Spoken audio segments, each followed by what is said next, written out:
कौन है आपका कातिल? कौन है वो? मेरा कातिल बताती हूं, लेकिन समझ में नहीं आता मैं अपनी कहानी कहां से शुरू करूं। मैं बताऊं अनीता जी, आप अपनी कहानी वहीं से शुरू कीजिए जब मैंने आपको पहली बार देखा था। मुझे अंधे को सूरदास कहना नहीं आता और सच बोलने की बहुत बड़ी सजा मिली मुझे, और मेरे साथ यह हादसा हुआ। अजीत, शायद मैं दुनिया की वो पहली बदकिस्मत औरत हूं जिसे अपनी जान बचाने के लिए अपने ही घर से भागना पड़ा, क्योंकि मेरा कातिल मेरे बहुत करीब था।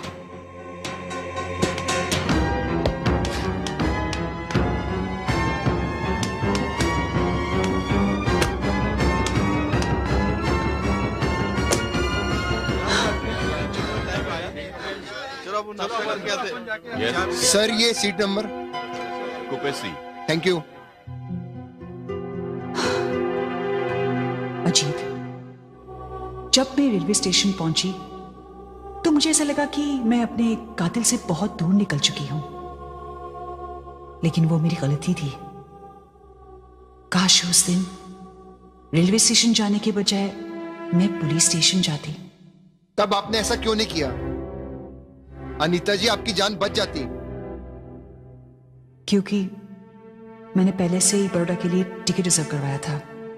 अनीता जी, मुझे हैरत तो इस बात की है कि आपके पति गुप्ता जी के घर में रहते हुए भी कातिल ने आप पर हमला किया और उन्हें पता नहीं चला। लेकिन उन्हें पता तब चला जब आपका कत्ल हो चुका था, वो भी सुबह रेलवे के पुलिस इंस्पेक्टर ने आकर उन्हें बताया। हाँ, वो शुरू से ही ऐसे लापरवाह रहे थे, लेकिन ये बात मुझे शादी के तुरंत बाद पता चली कि सुरेंद्र गुप्ता जैसे लोगों को शादी ही नहीं करनी चाहिए। मैं नई नई दुल्हन थी, मेरी सुहागरात थी।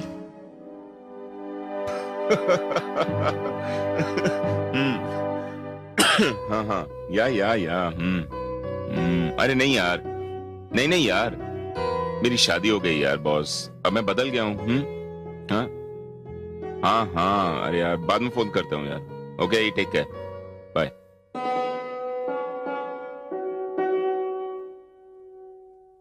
हेलो,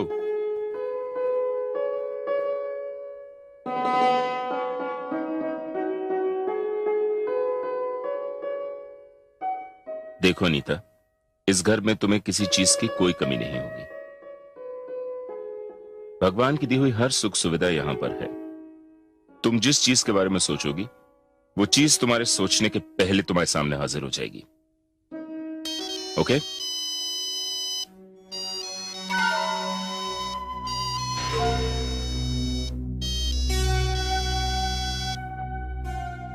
हेलो, हाँ बोलो।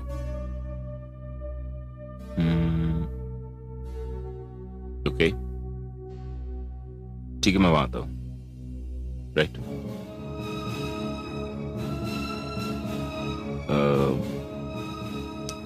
अनीता, देखो मैं आ जाता, आ नहीं पाऊंगा, मेरा इंतजार मत करना।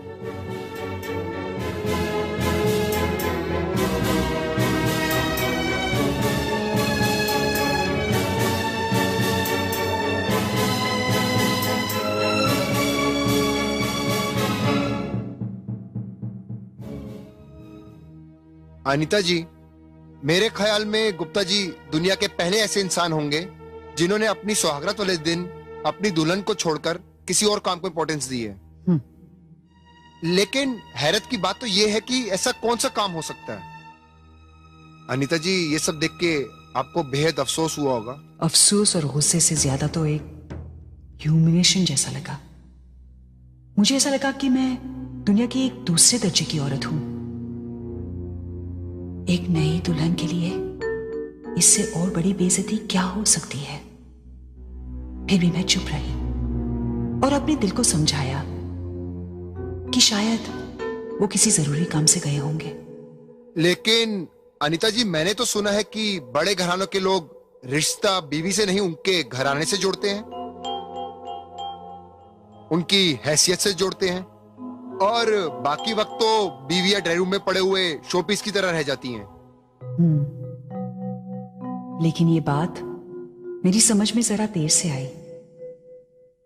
मुझे सच्चाई का पता तो मेरी मौत के तुरंत बाद पता चला, और ये सच्चाई मैं तुम्हारे साथ शेयर करना चाहती हूं।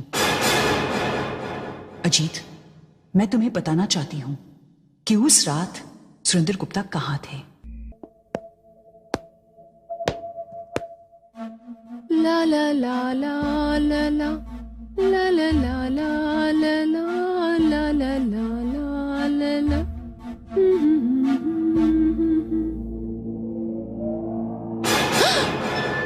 तुम? क्यों जान, तुम्हें क्या लगा मैं नहीं आऊंगा? सुरेंद्र, तुमने आज रात यहां आकर मेरी हार को जीत में बदल दिया है। तुम्हारे पिताजी को यह रिश्ता मंजूर नहीं था, क्योंकि तुम्हारे और हमारे खानदान में काफी फर्क है।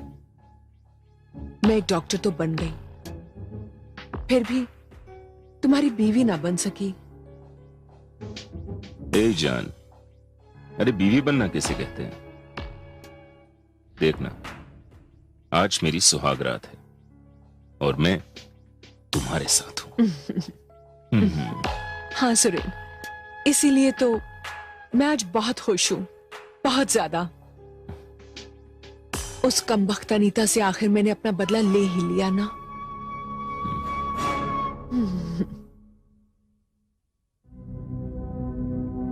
ओह माय गॉड, अनीता जी ये तो हद हो गई। हाँ हाँ जीत, हद तो हो गई। एक औरत मुझसे बदला लेने की बात कर रही थी, मुझसे, जबकि मैं उस औरत को जानती तक नहीं थी। मेरी समझ में नहीं आ रहा था कि आखिर मेरा कसूर क्या है। मगर अनीता जी, अभी तक आपने अपने कातिल के बारे में नहीं बताया। कौन है वो? कौन है वो जिसने उस रात आपके सीने में खंजर घोंपा था? हाँ, मैं बता रही हूं। धीरे धीरे उस घर में मुझ पर पाबंदियां लगने लगी, और मेरे फादर इन लॉ के डेथ के बाद सुरेंद्र पूरी तरह से आजाद होने लगे। मेरी समझ में नहीं आ रहा था कि मैं क्या करूं। मेरे दादा दादी के अलावा मेरी जिंदगी में और कोई नहीं था, और अगर उन्हें पता चला कि मेरे पति ने अब तक मुझे पत्नी का दर्जा नहीं दिया, तो वो तो सदमे से मर जाते। मैं बगावत तो कर सकती थी, लेकिन उन पुराने ख्यालात के लोगों को मैं समझा नहीं सकी। धीरे धीरे मुझे रास्ते से हटाने की तैयारियां चल रही थी, और मुझे उस बात का पता तब चला जब मैंने सुरेंद्र और शीला की बातें सुनी। वैसे तुम्हारी बीवी है कहाँ? तुम्हारी मेहरबानी से अभी तक सो रही। उस बेचारी को तो यह भी नहीं पता कि उसे नींद के दौरे पड़ते क्यों हैं। सुरेंद्र, तुमने ही तो इतना लंबा रास्ता चुना है, वरना मैं तो उसका एक बार में खात्मा कर देती। ए जान, तुम क्यों फिक्र करती हो? अनीता का खात्मा जल्द से जल्द हो जाएगा, जल्द से जल्द हो जाएगा।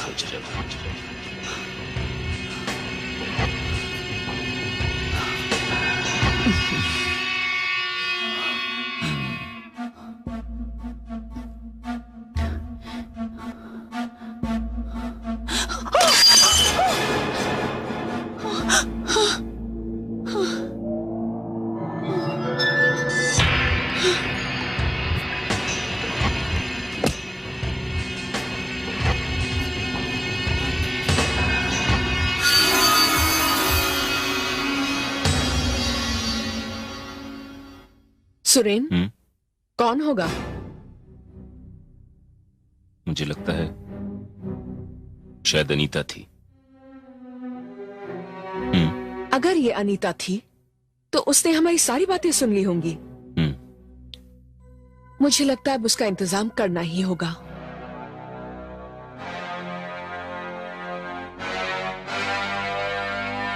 अगर ऐसा है तो आज की रात अनीता की जिंदगी की आखिरी रात है।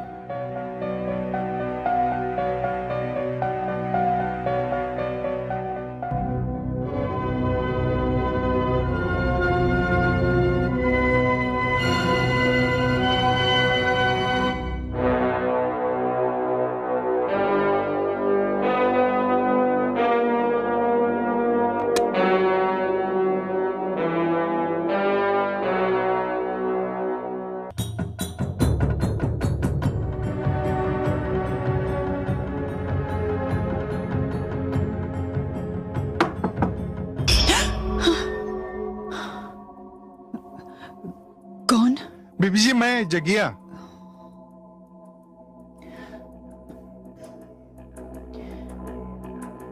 अंदर आओ जगिया। नमस्ते बीबी जी, नमस्ते। चाय लाया हूं। रख दो। जी।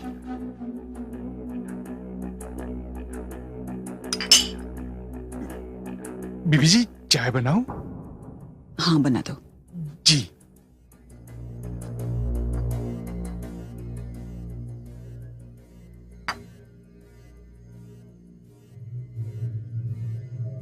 जगिया, मेरा एक काम करोगे?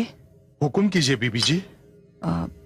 मुझे आज रात गुजरात मेल से बड़ौदा के लिए एक टिकट चाहिए, लेकिन इस बात की किसी को कोई खबर नहीं होनी चाहिए।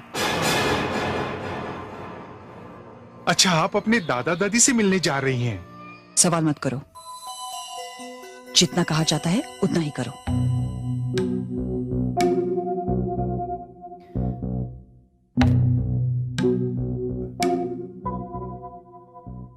बीबी जी क्या बात है? कुछ दिनों से देख रहा हूं आपकी तबीयत ठीक नहीं है। आप परेशान सी लगती हैं। बीबी जी अगर कुछ काम है तो मुझे बताइए, यह जगह आपके लिए कुछ भी कर सकता है। बीबी जी आपको मालूम है, बड़े गुप्ता जी मरते वक्त इस घर में आपकी जिम्मेदारी मुझ पर छोड़ के गए थे। नहीं जगिया, ऐसी कोई बात नहीं है।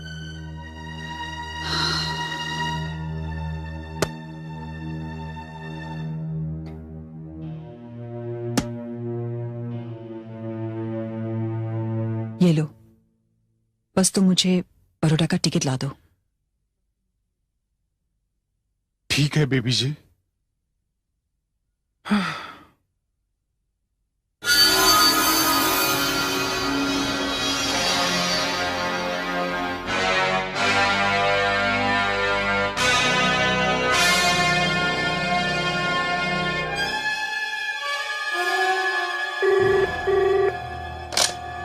हेलो।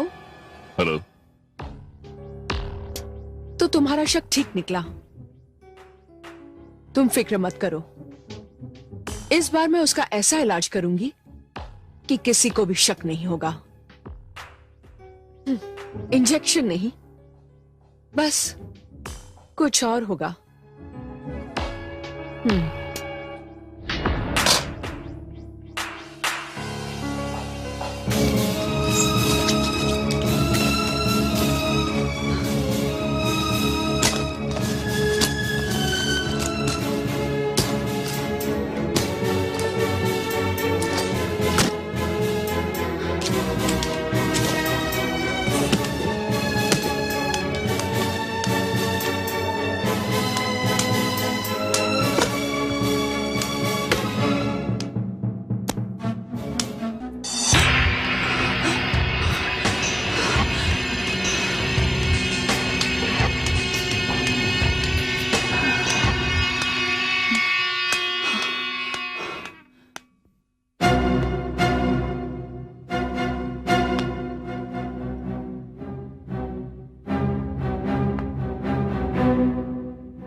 Sorry sorry.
आप ठीक तो हैं? वो पानी, गला जरा सूख रहा था, वो ट्रेन छूट रही थी, पानी नहीं ला सकी। कोई बात नहीं, आप फिक्र मत कीजिए, मैं पानी लेके आता हूँ।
यकीन नहीं आता कि लोग ऐसा भी कर सकते हैं। लेकिन ऐसा ही हुआ है मेरे साथ। शीला और सुरेंद्र ने मिलकर मुझे रास्ते से हटा लिया।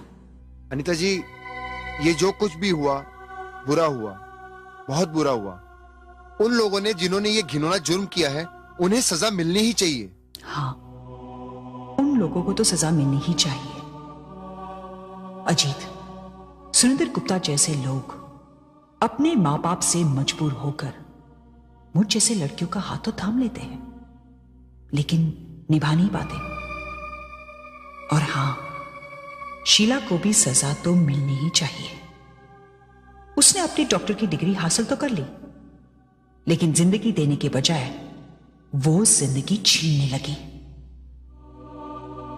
अजीत, शीला का गुनहगार तो सुरेंद्र गुप्ता था, जिसे वो शादी नहीं कर सका। लेकिन मैं तो शीला की गुनहगार नहीं थी, फिर भी उसने मेरा खून कर दिया।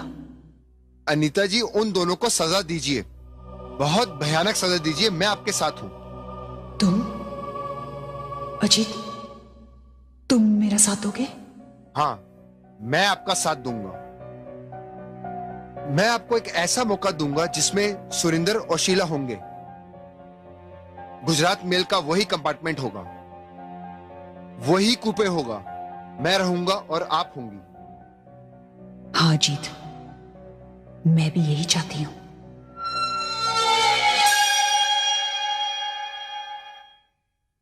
अच्छा अच्छा अच्छा, आपको अनीता के दादाजी ने भेजा है। बहुत ही नेक और शरीफ आदमी है वो। कैसे हैं वो?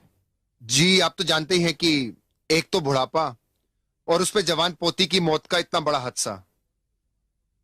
टूट चुके हैं वो दोनों, और उनकी ये इच्छा है कि अपनी सारी जायदाद वो अनीता के पति यानी कि आपके नाम कर दी जाए, लेकिन इसके लिए आपको मेरे साथ बड़ौदा चलना पड़ेगा। बड़ौदा?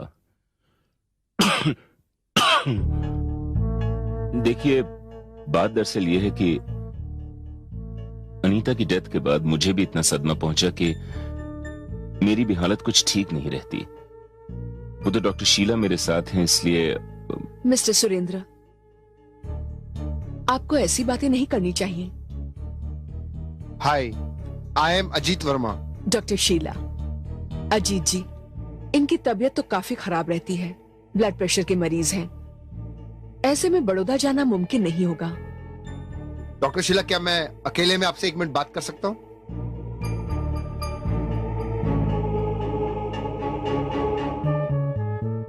आइए ना।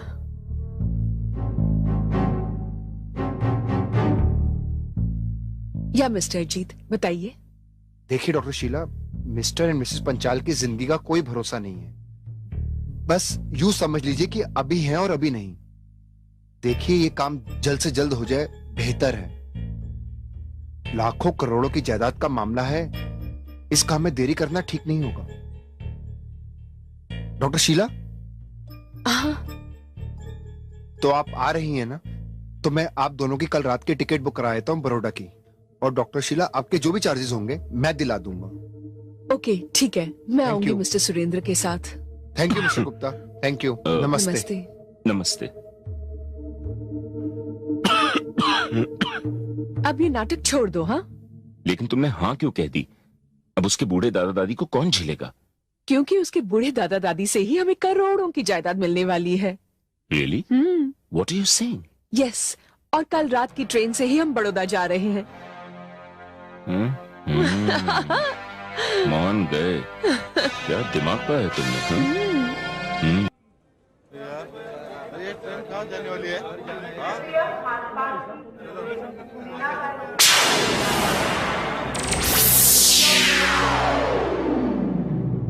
अजीत, क्या तुम्हें यकीन है कि वो दोनों आ जाएंगे? अनीता जी, मुझे पूरा यकीन है।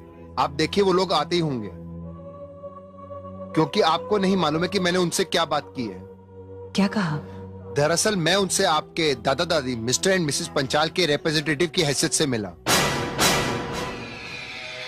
और उन्हें मैंने बड़ौदा आने के लिए राजी कर लिया है, क्योंकि मिस्टर मिसेस पंचाल ने अपनी सारी जायदाद मिस्टर गुप्ता के नाम कर दी है। और आपको सुनकर ताज्जुब होगा कि मिस्टर गुप्ता के साथ डॉक्टर शीला मल्होत्रा भी आ रही हैं। अजीत बाबू, आप किससे बातें कर रहे हैं? बस अपनी बेख्याली में अपने आप से बातें कर रहा था। आज आप बड़ौदा जा रहे हैं ना? लेकिन माफ कीजिएगा, हिस्ट्री बार बार रिपीट नहीं होती। क्या मतलब? भाई मतलब कुप्पे नंबर सी किसी और के नाम से बुक है। अरे कोई बात नहीं, वैसे भी उस कूपे में बहुत उलझन हुई थी।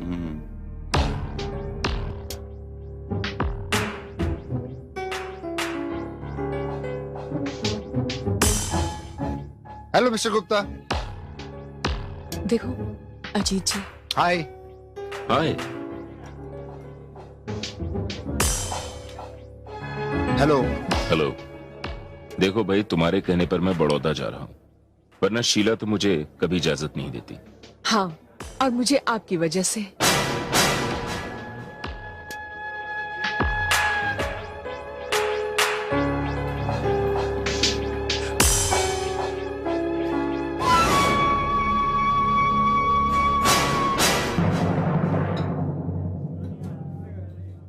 Thank you very much doctor Sheela. ये सच है गुप्ता जी कि मैंने ही डॉक्टर शीला को आपके साथ चलने के लिए कहा। क्या पता आपकी तबीयत कब और कहां खराब हो जाए। आइए, ट्रेन छूटने का टाइम हो गया, प्लीज। यशो। कुप्पे number C. Thank you.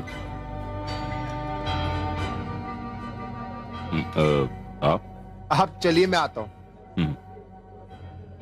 Mister Ajit, आज कुप्पे नंबर सी में जो औरत आई है, मुझे लगता है उसकी एक झलक मैंने उस कत्ल वाली रात भी देखी थी। मिस्टर वर्मा, यही तो मैं साबित करना चाहता हूं।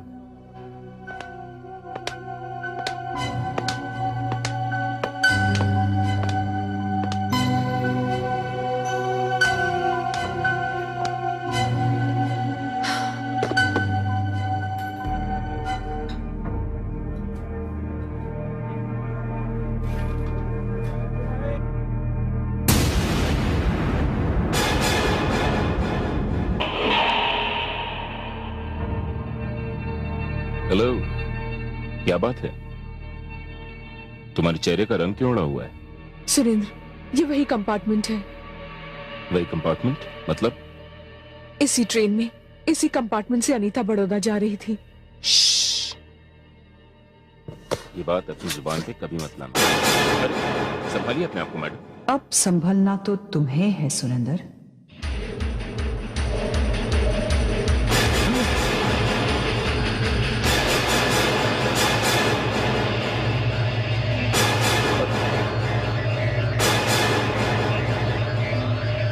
तुम?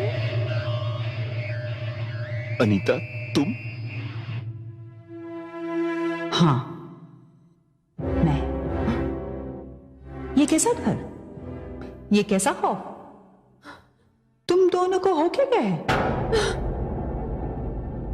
लेकिन अनीता, अनीता तुम तो मर गई थी। हाँ, मैं जिंदा नहीं हूं।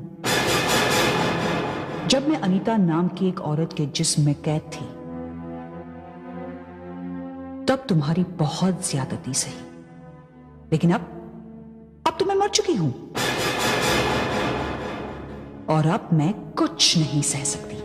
अनीता, हमें माफ कर दो, मुझसे गलती हो गई है। हाँ। बस एक बार। तुमने तो मुझे कोई मौका नहीं दिया, लेकिन अब मैं तुम दोनों को एक आखिरी मौका देती हूं।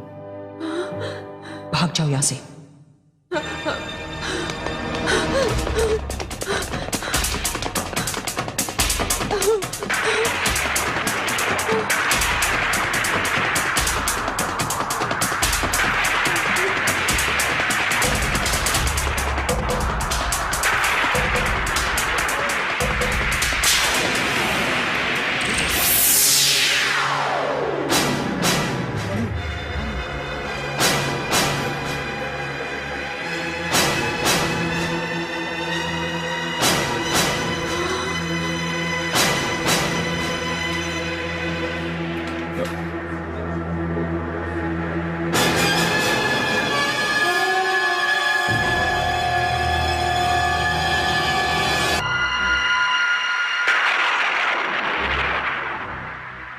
अच्छा सलूक नहीं किया, नहीं किया अच्छा सलूक। सुरेंद्र, मैं तुम्हारी बीवी थी। मेरे सर पर माँ बाप का साया नहीं था। मेरे बूढ़े दादा दादी ने मुझे तुम्हारे हवाले कर दिया, और अगर तुम इस शादी से राजी नहीं थे तो तुमने इनकार क्यों नहीं किया, जबकि तुम इस डॉक्टर के प्यार में पागल थे।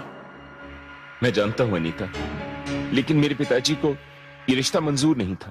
और मैं तुम्हें खूंटे पर बंधी हुई गाय की तरह मिल गई। अरे तुम जैसे कमजोर लोग प्यार तो किसी और से करते हो और शादी किसी और से, और अपनी भोली भाली बीवियों को तिल तिल जलाकर मार देते हो। तुम जैसे लोगों को जिंदा रहने का कोई हक नहीं है। और तुम डॉक्टर सुरेंद्र ने मुझसे शादी करके तुम्हें धोखा दिया, मगर इस आदमी से बदला लेने के बजाय तुमने मुझे मार डाला। क्यों? क्योंकि मैं कमजोर थी, अकेली थी, मेरी तरफ से बोलने वाला कोई नहीं था। एक डॉक्टर, उस पर एक औरत, वो तो करुणा की मूरत होती है, लेकिन इसी जगह, इसी कंपार्टमेंट में, इसी कुपे में तुमने, हाँ डॉक्टर शीला, तुमने मेरे छाती पर खंजर उतारा। नहीं नहीं अनीता, मुझसे गलती हो गई। मैं प्यार में पागल हो गई थी। अरे जिसके प्यार में तू पागल है, इसकी जिंदगी में तू जैसे औरतें कहीं आई।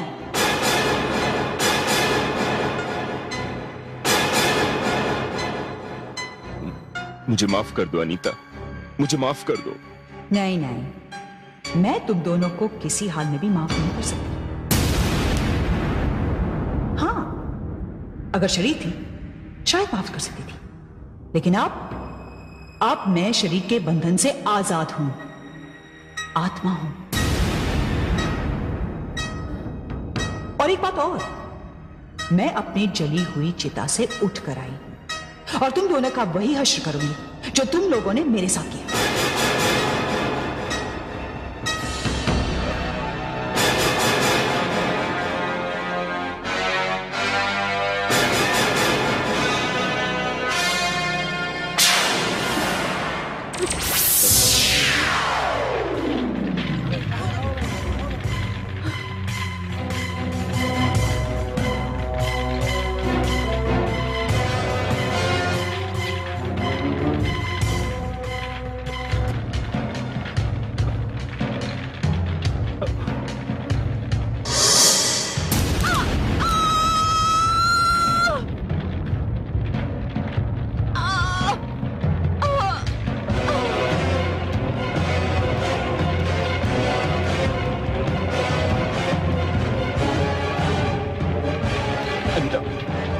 अनीता मुझे माफ कर दो, मुझे माफ कर दो अनीता, मुझे माफ कर दो।